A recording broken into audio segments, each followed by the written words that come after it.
my name's James. I work on the journey optimization team as part of the Acacium Group. So the Acacium Group is a health and social care provider, also including life sciences, and we work across numerous brands in that sector. Our main focus is obviously process and quality improvement, improving the customer experience, and any kind of operational efficiencies as well that we might find, which will include obviously shifting to digital and into a more automated world. So within Acacium Group, there is different divisions and different brands. So what I've got here is our Skore workspace, and you can see on each tile we have kind of the different brands. We do have some set up, as you can see here, sort of for a test environment, but then we do have the different brands that we all kind of work on across our teams. You can see we've got diversified healthcare, health and communities. The one which I focus on, which I'll go into today, is life sciences. So within each of these tiles, what we've been doing kind of over the last probably just over 6 months now is trying to understand the best way for us to kind of work and approach this. So the way we do this, which I'll show you through, is within life sciences. When this page opens, you'll be able to see the brands in which I'm currently working in. So you can see here I've got 2 brands at the moment, which is ProClinical and Hobson Pryor. And obviously some of the other divisions could have up to 7, 8, 9 brands. So it just kind of gives us that view. So we've got that clear breakdown of where we want to focus and what work we're doing in each area. So the one I'm going to go into today is ProClinical. So when I go into ProClinical, this takes us to the ProClinical landing page. And a lot of this is still being worked on. This is still in development. So this is by no means kind of a finished product. But what I've got here is kind of the 3 options which I've been working on kind of throughout the last year ultimately. So the candidate life cycle is one where we have more the operational side of things. So ProClinical are a recruitment agency for people in the life sciences industry. So the candidate life cycle is more the operational side of things, which will be reaching out to candidates, speaking to them, making sure that they're available and qualified for roles, sending off their CV, supporting them with interviews, things along those lines. Back office, pretty straightforward, and this is what I'll go into in a moment. This is more kind of the finance departments. And then the customer journey is one that we've not started yet, but we are going to be bringing in an experience management tool soon. So this is something that, again, like I say, this isn't a finished product. This is something that's constantly in development. So we will be starting to explore this journey in more detail. So if I go into the back office one, so you can see here the structure I've got at the moment is for the finance department. So you can see the different sections which I've got in this. And the one I'm going to show you today is the expenses process, just to kind of give a view on how I've approached this and how we kind of typically approach this within our team, within our function. So I'll just go into the expenses process, but I suppose just before I do and start to go into the detail of how I've approached the mapping on this, I don't know if there's any questions there. If I just kind of pause for a moment. James, I would ask how many, I mean, I think I know the answer to this question, but I think the others might be interested in it, is roughly how many people are in the Acacium Group and roughly how many brands you have? Yeah, so there's roughly somewhere between 1,500 and 2,000 people across the whole of Acacium Group. And at the moment, we have around 25 brands all across the different divisions. Like I say, there's health and social care, there's life sciences. So those brands are kind of just split out amongst them. As you can see with the life sciences one, which I primarily focus on, there's 2 brands at the moment, but we have just acquired a 3rd brand. So obviously more strategically, that's what we'll be looking at from a life sciences perspective. Great. Yep. Okay, so this is the expenses process then. So the way I've approached this is we always try to keep this, and when I say we, I mean kind of the whole of the journey optimization team, with the view of we need to be able to map a process so we can understand where the opportunities are. So as you can see, that helps demonstrate on a as is and a to be process. But then we also want the to be process to be set up in a way where people who might be new to this will be able to have something where they could follow a relatively straightforward view, so that when they've been showed that, they have kind of a reference point in case they need to just kind of brush up on anything or need to just query how a process might be actioned. So what I'll do first is I'll take you through the as is process, just to kind of show you the first step on this and how I have approached this. So with the as is process, you can see on this first level, I've not actually used the RACI model at this point. One of the reasons being is this is more just to see the high level steps that are involved in this. So we can see the first step is all around actually obtaining the expenses and collecting the receipts. So a lot of gathering the information. The second step is obviously reviewing these and making sure that we have the relevant approval. And then the third step is then adding this into the finance system, which is called Great Plains, so that would ultimately then get submitted for payment. So like I say, this is just to give that view of these are the high level steps of what's needed. And then when we drill down into this one, so I'll just go into the first one. This is where you can now see that I've used the RACI model. So within the RACI model, as you all know, this lets us know who's involved at what stage of the process. But we've also used on these where we've detailed the system that's actually used on this. So you can see on this one that I'm highlighting here that this is Excel.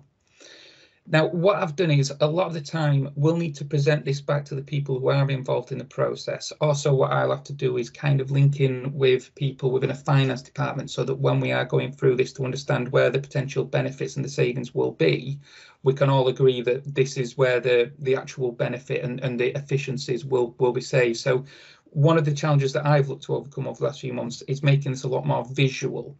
So with having the system there as Excel, what I've also done is added an icon on the top corner of the sections where there's a relevant stage, just to kind of demonstrate what activity is taking place. So just visually looking at this screen, you can see Excel is used in this page. This is actually a physical piece of paper, something done in person. The blue envelopes are for an email, and the photograph, the camera is for a photograph of the receipt that is taken.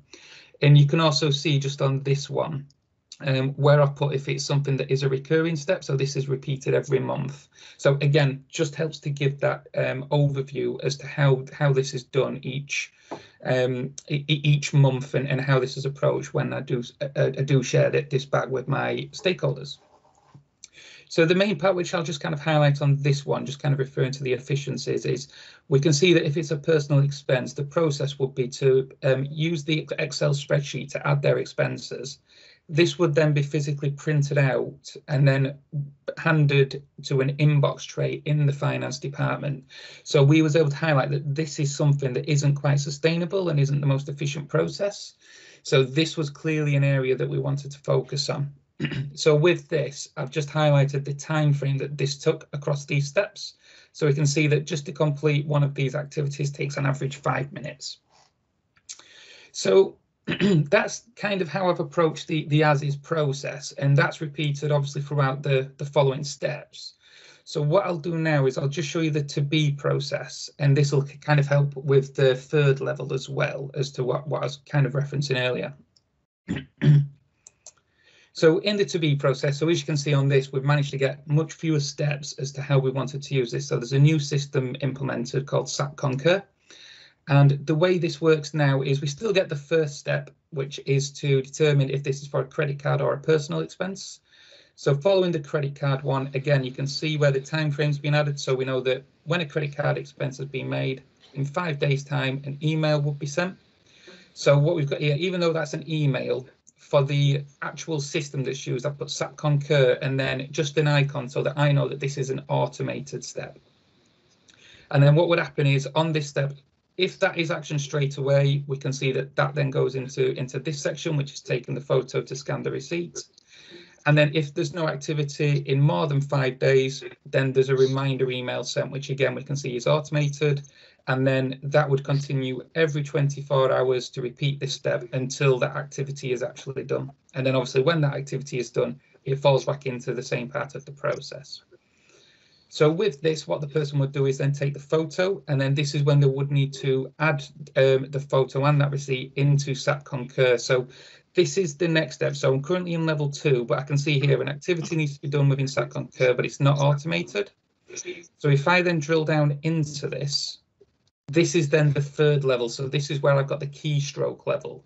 So level 1 is very much the high level activity where we can see here's just the key steps of the process. Level 2 is kind of the specific process steps that are taken, and then level 3 is how those processes are completed.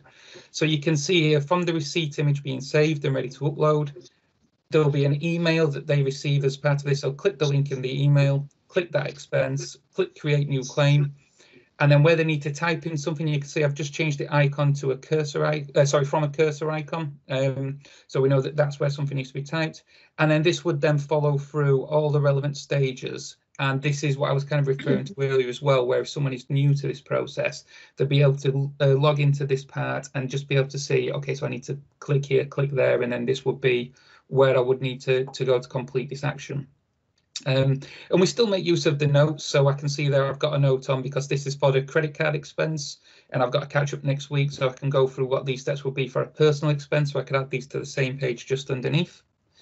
And I suppose if I just come back up through the different stages, if I just go into the next one as well, so reviewing the expenses and approve for payment. So when I go into this one, so you can see there's only 2 steps here, but again, an automated email, which then means an activity needs to be done in SAP Concur for the expenses to be approved. So if I go into this one, you can see again, we have the keystrokes that are done at this level, but then at this point there is a decision. So this could be that there's no further detail, everything seems fine with that, that can continue down the normal path. But actually, if there is a bit of a query on this, or there's more detail or more clarification required, you know, it might be an unusual amount or need further authorization. This is where we then get those steps. It will be sending back to the employee, add the comments and click send. So that would then trigger this part of the process. And then we see that we then link back to the beginning part. So the employee receives a notification of the changes required. So if I was to click on that, as we know with the hyperlinks, this would then refer back to a different part of the process where we can see an email is received to inform to upload the receipts. Obviously, in this case, they'll have the different information as to what they need. And then that would repeat from this cycle also. So that's just kind of a really high level view, I suppose, of the way we've been approaching these process steps. Like I say, we've wanted to make sure that it does have the visual aspect for when we're presenting back to our stakeholders. But we also want to make sure that ultimately what we are capturing does have the as is and the to be process, so that we can ultimately have kind of a two priorities that we focus on. One is making sure we capture all the improvement opportunities, and the second is to make sure that the to be process is set up in a way so if we do have any new starters that are coming into the business who need to follow these process, they have the details there so that they'll be able to carry out that as efficiently as possible without having to have too many problems all going well. Thanks very much, James. That's brilliant. I'm sure there's going to be a flood of questions. I'll just start it off by saying it's fair to say that you're, in the last sort of year, you've been very much capturing processes for the first time in your organisation. So what's been quite interesting is seeing how this has sort of developed as a kind of house style, you know, your 3 layers of hierarchy. Is that something you're seeing propagating across the rest of your organisation? Yeah, absolutely. I think one of the buy-ins for this as well is the processes that are used. They've never really been documented anywhere. So when this started, there was a lot of people who had that kind of stance of, you know, if I was to complete a form and send it off, I have no idea what happens on the back of that. There was no kind of governance around the whole structure. So there was a lot of instant buy-in around this. And especially with some of the people I work with, when we're looking to identify the improvement opportunities and being able to see how we can use this to highlight where the pain points are and how we can then use this to sort of say, here's how the process could look like. And a lot of the time, so with this on the to be process, this doesn't necessarily start out directly as a to be. It could sometimes be, what's the ideal process? What would we like this to be? And almost then start to work backwards so we can say, here's how we want it to work. What are we capable of building and implementing, and what might be a challenge? And then using that, that's when we adapt that and then ultimately create the to be process. Lovely, thank you. Martin's got a question. Martin White. Hi, James. My name's Martin. So when you got into that 3rd level there, it was really fine grained. It was click, click, click, type, click, click, click. I'm curious as to why you've captured it at such a fine grained detail there. Are you expecting end users to use that diagram? And if not, why do you need so much detail about every click? Yeah, so ultimately the main reason for this is so that if someone is new to this process, they will be able to go into this and make sure that they're able to follow this correctly. They know where they need to go, how to navigate this. They've got the instructions there on how to use this. One of the other reasons as well would be that as you can see, this isn't in every step. So, for example, to take a photo and save the receipt, you know, we don't necessarily need it in that level of detail. But what we might also do as well sometimes when we are looking at improvement opportunities, some of these opportunities might be along the lines of it would still be relatively the same process that's used, but actually rather than clicking, say, 30 times, we've made that so you'd only actually need to click 5 times. So that's where we'd use this kind of demonstrate. It might not be a big financial saving or increased operational efficiency by a drastic amount, but actually now you can do something in 5 clicks rather than 30 clicks. So it just helps us demonstrate those changes that we are making. But like I say, the main sort of objective for this is just so that if someone is new to this process and they might not know how to upload a credit card expense, they can just go into this and say, so I go into the email, I'll click expense, click create new claim, and so on and so on. They have the instruction there of the how to do that. It is the end users. End users Yes. will see it. Yeah. Okay, yeah. That makes complete sense. Yeah. Thank you. Okay. Lovely. Shivali's got a question. Hi, James. Nice to meet you. Thank you very much for your presentation. So I too have been capturing processes on Skore for quite some time now, and I too capture it in keystroke level detail, but alongside with the keystrokes, I also have screenshots to help visualize, okay, what's really going on. And there can be instances where systems, applications that you use go through updates, and therefore things change around, things are renamed, etc. So are you able to, how are you updating that to reflect it on your diagram? And like, wouldn't you ever consider using screenshots in your diagrams too, so it's just easier to follow through rather than just descriptions? Yeah, no, that's a very good question. And if I'm honest, screenshots isn't something I've had to use at any point at the moment.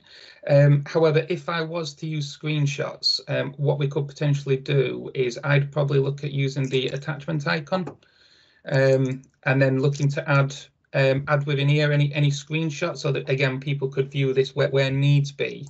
I suppose for myself, one of the things that I would look to do is when we're looking at the new process is to make this as efficient as possible so that, for example, another process that I'm working on is I'm currently building a form. So with this form, we want that to be set up in a way where the fields are mandatory. And with them being mandatory and it have to be in a set format, has to be from a drop-down menu, that should minimize the risk of any potential errors. So if it is something along the lines of, I think you mentioned around a system update, that's not something that I've seen where that might happen. But if there was something on these processes where we did feel this could happen quite regular, then that is something I'd certainly look to make sure is detailed within here at some point. So if we could add a screenshot on certain points, so for example, on the keystrokes, when that decides, so here we go. So if it was this one, for example, you know, we could always just add a little diagram or something outside of this just to, I suppose, kind of an FYI. You know, here's what you might get, and in which case, here's what you would need to do, and potentially have another drill down if needs be. Okay, because I find with my clients, they mainly look at the diagrams more so than the descriptions that you embed. And then it would be rather in your attachments, it'll be on your canvas, the screenshots. So it's just easier to follow and refer to.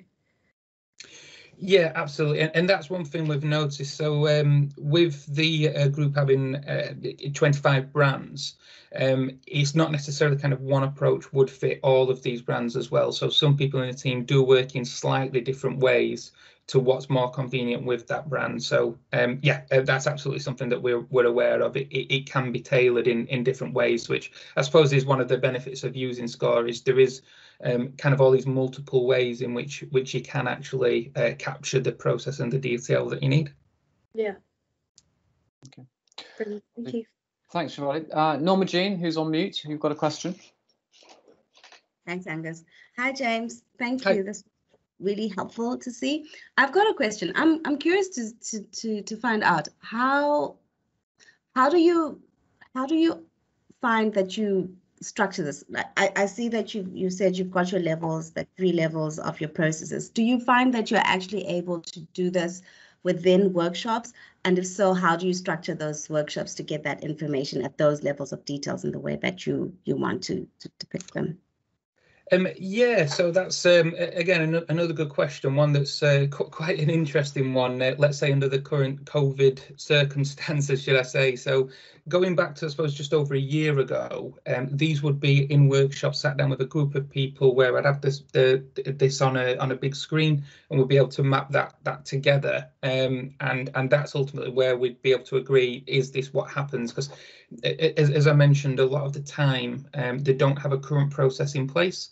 So we'd all have to kind of agree what is the typical process that they would follow. So we'd be able to map that together within a workshop. The way I've approached this one specifically with the keystrokes is because we've been working remotely.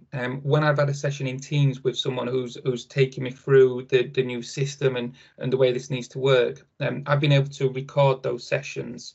So when I've recorded those sessions, that helps me be able to refer back to this, and if I need to, I can capture screenshots from that. But from that, we're able to just kind of say, you know, it would be click this, click that, and along those lines. So they could just share their screen to go through that level of detail, and then I can always refer to recording afterwards to kind of then demonstrate this. And I would send a link out to them afterwards just to say, you know, is this correct? Do we need to catch up on this? And as you can see on this one, I've got another catch up next week to go through this part of the process. And then that's when we can do the same again. I can record that so that everyone who's on that call can just see the screen of what's the new process will be. Then I can map this in the background afterwards, and then send a link out afterwards. Okay, that's helpful. Thank you. Okay. I mean, I suppose part of the skill is knowing when to drill down into the detail and when to sort of stay at a high level, isn't it? Yeah, absolutely. And like I say, on this part, with this being a new process, this is when we've gone down into this level of detail. But if I just come back up to the as is process, you can see on the as is one, when I just drill down into the level 2. So you can see on this one, we don't necessarily need to go into the level of detail on these, but from a keystroke perspective, especially when this one is someone in person. You know, I don't think you could really capture the keystroke of someone walking downstairs to a different office to put into an inbox. So that's why on this one, again, just to kind of demonstrate that visual approach, we've got the high level steps here, and then I've just put in an icon so we can see that this whole process here would take 5 minutes. So we know that this is where a focus would need to be as part of this. Okay. I've got another question. Yeah. Sorry. Go on, Norma Jean. Just a quick question. So I see that now you structure everything on a process card, right? So you've got this one process card with so many levels of details, right? So you've got links to other processes on the same process card. Do you not find that a challenge? I don't know how your organization is set up. So let's say somebody else were to, or do you not have those scenarios where somebody else could go and kind of capture information on some of these sub processes? How do you navigate that? Yeah, so what we're looking at using more is when we send these links out to the stakeholders to look at this, we want them to be able to just add a comment rather than actually on the process. And as you've mentioned, it can sometimes be a challenge to get the process all within one page, and there is somewhere, you know, the process does go quite beyond this. I just always try to, like I say, just bear this in mind so I can structure this in a way where it just gives that visual representation. So if I go into this one, for example, reviewing the expenses and obtaining the approval, this could, again, when that opens, yeah, so this could be something where I could quite easily have gone into across another page, because as you can see, this one's quite a bit of a bigger step. But the way I've kind of done this is just to kind of highlight to people, again, from a visual perspective, as to how this is structured and how this works, and to make that, I suppose, as easy for them to follow. We can see that this is the starting point, but then I've grayed out this area which shows that this is the approval steps. So from a credit card, we can see that this will go straight into approval. whereas at personal expense, there is these activities that need to be completed first before then going into the approval stage. And a lot of the time I do find that a challenge where it is just kind of playing around with the process. And sometimes, like I say, if you get it in one page, perfect, but sometimes I do have to venture out, and it's just down to the nature of the processes, if I'm honest. Okay. So I assume in your organization, you're never having more than one person working on one process tile. That's right, yeah. So it would be in the pro-clinical case, it would be myself who's on this, so I would govern this. And then other people would be able to access this, but did know that it would be myself that they would need to come to actually make any changes. And our team in Journey Optimization, they're the only ones who would go in to actually make the changes. And like I say, within our team, we have different members who are owners within different brands and different divisions. So everyone would be aware that that's kind of the owner and the governance that we put around that. Got it. Thank you. Yeah. Okay, we've got a couple more questions, which we'll do quickly. I'll go to Sarah first, because she hasn't asked one, and then we'll go to Shivali if we've got time. Oh, hi, sorry. I know I joined a little bit late today, just to another meeting. Can I just ask, on your process, you've got the different levels and different layers and going down to that detailed layer. One of the things that we've got at the SRA for our process strategy is that for our sort of like level 1 and 2 processes, the first 2 drill downs, we have almost like a head of business unit that as a process owner. And we sort of are envisaging that our subject matter experts become the owner of a lower level, like your click along for your different points. How are you dealing with that within your company? What's your views on that for your company? Because we were separating the two, but I can see how you've sort of like joined everything up with your multiple levels. Do you envisage having the same process owner that's responsible for all of it? Yeah, like I say, it's a bit of a tricky one because each process would almost have to take, I suppose, kind of a different approach. So if I come to one, I'm hoping this might help put a bit of context around that. Just drill down into this one. So this is a different one that I'm working on. And you can see here how these are the high level steps from a different perspective, but then we have, I try to keep to the same approach where possible, but it might not necessarily always be the case. So we can see here that on this, there is different areas on this one. So this is for different entities. So you got UK, EU, the US, and then APAC. So again, it's just kind of trying to somehow capture the same sort of method, I suppose, but it isn't always necessarily going to be the same approach ultimately that we can take. So it is a lot of the times just having to adapt to the needs of that process. But I always just try to keep where possible the 3 levels where they are needed. And it would be the same person then that's responsible for that within your as a process owner. Yeah, so it would be myself who would complete that task. You know, it would be myself who would kind of take that approach to map the process and the structure of that. So that's what I would control. And then people who are involved in this actual process, I'd take them through this, and everyone is pretty much aware of the approach towards that. But if there did need to be something different, I would just do that with people who might be more interested in this process, for example. You know, everyone is aware that it might change, but it would be myself who would own this for this division. Okay, all right, thank you. Thanks. Aware of time, Shivali had a question. If it's a quick one, I think we can probably do that. Can we, James, and then yep, just to close. No, apologies. I forgot to unselect the raise your hand. Okay. So, yeah, thank you very much, Eliza.